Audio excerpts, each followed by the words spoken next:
ऐसा करता हूँ, एक बेल्ट खरीद लेता हूँ। मेरा पोस्चर बहुत ज़्यादा ख़राब रहता है, तो वो ठीक कर देगी। कमर में मेरा दर्द रहता है थोड़ा बहुत, एक बेल्ट खरीद लेता हूँ, कमर का दर्द ठीक हो जाएगा। चलते वक्त घुटनों में भी दर्द रहता है, ऐसा करता हूँ, घुटनों के लिए कुछ खरीद लेता हूँ। काफ़ी एड्स आ रही हैं आजकल तो पोस्चर करेक्ट करने के लिए। So hi everyone, I am doctor Ashish. तो हम आज इसी बात पे डिस्कस करेंगे कि क्या ये पोस्चर करेक्टर या लंबर सपोर्ट बेल्ट या नी ब्रेसेस ये आपको जेन्युइनली हेल्प कर रहे हैं या फिर ये एक स्कैम है। और लास्ट में पूरी वीडियो देखने के बाद आपका पॉइंट ऑफ व्यू बिल्कुल चेंज होने वाला है। What they promise and what they do. Let's start with their marketing. वो किस तरीके से मार्केट करते हैं कि posture corrector, orthotic support, promise correction, इन सब मार्केटिंग में एक वर्ड कॉमन है, करेक्शन। कि आपकी बॉडी में कोई चीज़ खराब है, कोई वीक है, उसको आप करेक्ट करेंगे। बट जो जितने भी ये डिवाइसेस हैं, जितने भी ये पोस्चर करेक्टर है, ये क्या कर रहे हैं, ये सब सपोर्ट कर रहे हैं। और आप कहोगे, आप कैसे बोल रहे हो, कितनी ही रिसर्चेज हो चुकी हैं, कितने ही बायोमैकेनिकल फिजियोथेरेपी की रिसर्च हो चुकी हैं कि ये सिर्फ कंपनसेट करते हैं, करेक्ट नहीं करते। और यहीं पे एक मेन डिफरेंस आता है कि कंपनसेशन मीन्स कि वो डिवाइस उन जो भी मसल उन पोस्चर को मेंटेन करने के लिए यूज़ होती हैं, उसकी जगह वो डिवाइस यूज़ करेगा। वो पोस्चर, वो बेल्ट, वो उस चीज़ को करेगी, ना कि मसल कर रही है।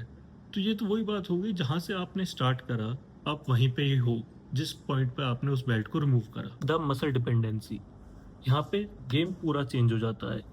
जैसे ही जिस पॉइंट पे आपने उस बेल्ट को, उस पोस्चर करेक्टर को स्टार्ट करा यूज़ करना, उसी पॉइंट से हमारे न्यूरोमस्कुलर सिस्टम में सिग्नल जाते हैं कि जो भी मसल्स हम स्टेबलाइज कर रही थी हमारी बॉडी को, हमारे पोस्चर को, हमारे core muscle, erector spinae, trapezius या फिर डीप कोर मसल्स हम कह दें, वो सारी मसल्स पे सिग्नल जाएगा कि आप अपना काम मत कीजिए, कोई डिवाइस आ गया है, वो आपकी जगह आपका काम करेगा। धीरे धीरे धीरे धीरे ये सारी मसल्स एट्रोफी में जाना स्टार्ट हो जाएंगी। आप जिस पॉइंट पे स्टार्टिंग में थे उससे भी वर्स हो चुके हो, क्योंकि मसल और वीक हो चुकी हैं। अब आपको वो बेल्ट चाहिए ही अपने आप को स्टेबल करने के लिए, क्योंकि मसल तो वीक हो चुकी हैं, क्योंकि स्ट्रेंथनिंग पे कोई काम करा ही नहीं हमने। और इस फिनोमेना को हम कहते हैं जनरली पैसिव सपोर्ट डिपेंडेंसी, कि आपकी बॉडी किसी चीज़ पे डिपेंड हो गई है।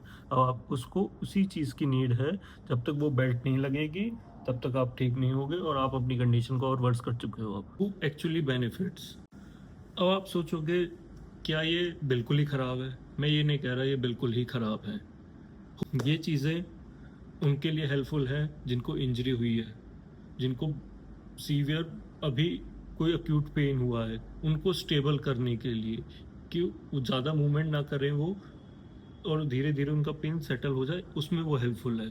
पर इसको एज अ लाइफ स्टाइल आप उसको अडेप्ट कर रहे हो कि नहीं, इसको पहनिए, शर्ट पहनिए और अपना काम कर रहे हो, आप स्ट्रेंथन होते चले जाओगे, तो नहीं, ऐसा नहीं होगा। आप अपनी कंडीशन को वर्स करते जा रहे हो। और कोई भी रिसर्च आर्टिकल, कोई भी रिसर्च इसको सपोर्ट नहीं करता कि कोई भी बेल्ट, कोई भी पोस्चर करेक्टर, कोई भी एंकल सपोर्ट, नी सपोर्ट आपके उसको करेक्ट कर रहा है। वो सिर्फ उसको सपोर्ट कर रहा है, और अगर वो सपोर्ट करेगा तो वो मसल को अपना काम नहीं करने देगा और आप वीक होते जा रहे हो। और व्हाट एक्चुअली फिक्स इट, ये सारी चीज़ों को आप सिर्फ स्ट्रेंथन से, मोबिलिटी से, अपनी हैबिट अवेयरनेस को चेंज करके, अपने इन चीज़ों में टाइम देके, कोई भी एडवर्टाइजमेंट, कोई भी जो भी ये डिवाइसेस वगैरह बेचते हैं, मैं किसी स्पेसिफिक कंपनी को नहीं बोल रहा, कि बेल्ट्स वगैरह को नहीं बोल रहा, नहीं क्लेम करेंगे कि ये आपको जल्दी जल्दी ठीक करेंगे, क्योंकि इन सब चीज़ों में टाइम लगता है। मसल स्ट्रेंथन में टाइम लगता है, टाइम देना पड़ता है। 1-2 महीने लगते हैं, जब जाके आपका पोस्चर थोड़ा बहुत ठीक होता है। और इस चीज़ को कोई नहीं बोलेगा, क्योंकि सबको इंस्टेंट रिलीफ चाहिए, इंस्टेंट सब कुछ चाहिए, इसलिए वो लोग ये सब चीज़ों को आपको प्रोवाइड करा रहे हैं। तो आपको अवेयर होना है, आपको ये चीज़ समझनी है कि आपको पोस्चर करेक्टर से अपनी मसल्स को, या बेल्ट से, या फिर नी ब्रेस से, किसी से भी अपनी कंडीशन को और वर्स करते जाना है, या फिर आपको स्ट्रेंथन करके इन फ्यूचर आपको और स्ट्रांग रहना है, अपने पोस्चर को ठीक करना है।